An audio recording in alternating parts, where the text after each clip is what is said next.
Praise to the lord.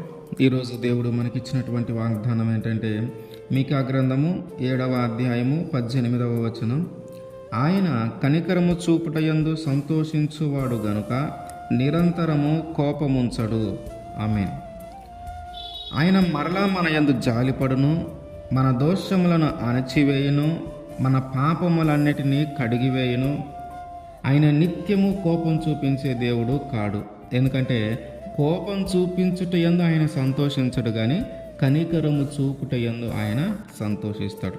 కనుక మన పాపములు క్షమింపబడి, మన దోషములు క్షమింపబడి ఒక నూతనమైన జీవితాన్ని జీవించాలి అని అనుకునేవారు మనలో ఉంటే, ఇప్పటికైనాను ఆయన చెంతకు వచ్చి మనము చేసిన ప్రతి పాపమును బట్టి ఆయన దగ్గర ఒప్పుకొని, మనం చేసిన ప్రతి పాపమును బట్టి పశ్చాత్తాపడి వాటి అన్నిటినీ తిరిగి చేయకుండా వదిలిపెట్టగలిగితే ఆయన క్షమించగలిగిన దేవుడు. ఆయన నిత్యము కోపం చూపించే దేవుడు కాదు. ఆయన కోపము నిమిషం మాత్రమే ఉండును, ఆయన దయ ఆయుష్కాలమంతను ఉండునని చెప్పిన దేవుడు. కనుక ఆయన ఏమంటున్నాడంటే, మీరు ఇప్పటికైనా తిరిగి వస్తే నేను మీ యందు జాలి పడతాను, నేను మరలా మీ యందు జాలి పడతాను, మీ దోషాలను నేను అణిచివేస్తాను, మీ పాపములన్నిటిని నేను కడిగి వేస్తాను అని వాగ్దానం చేస్తూ ఉన్నాడు.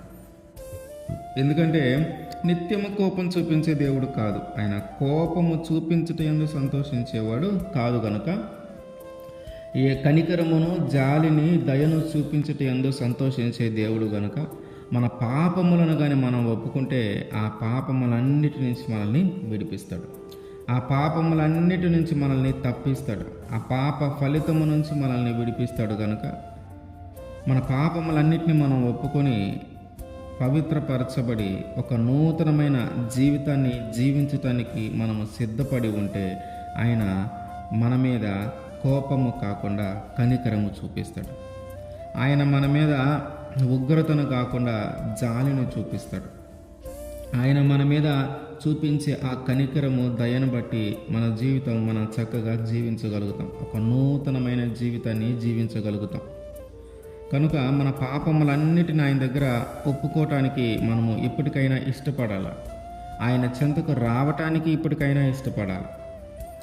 ఆయనకి ఇష్టమైన వ్యక్తిగా జీవించటానికి ఇప్పటికైనా ఇష్టపడితే ఒక నూతనమైన జీవితాన్ని జీవించేలాగా ఆయనే చేస్తాడు మనల్ని.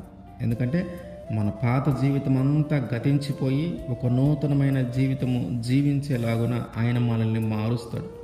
మన పాప దోషములన్నిటినీ, మన అతిక్రమములన్నిటినీ క్షమించి మనల్ని పవిత్రపరిచి ఒక నూతనమైన వ్యక్తిగా మనల్ని ఏర్పాటు చేసి ఆ నూతనమైన జీవితాన్ని మనకు ఆయన అందిస్తాడు. కారణం ఒకటే, ఆయన నిత్యము కోపం చూపించే దేవుడు కాడు. ఆయన కనికరమును, జాలిని, దయను చూపించుట యందు సంతోషించే దేవుడు కనుక ఆ జాలి, దయను బట్టి మనకు ఒక నూతనమైన జీవితాన్ని దేవుడు అనుగ్రహిస్తాడు. ఆమేన్.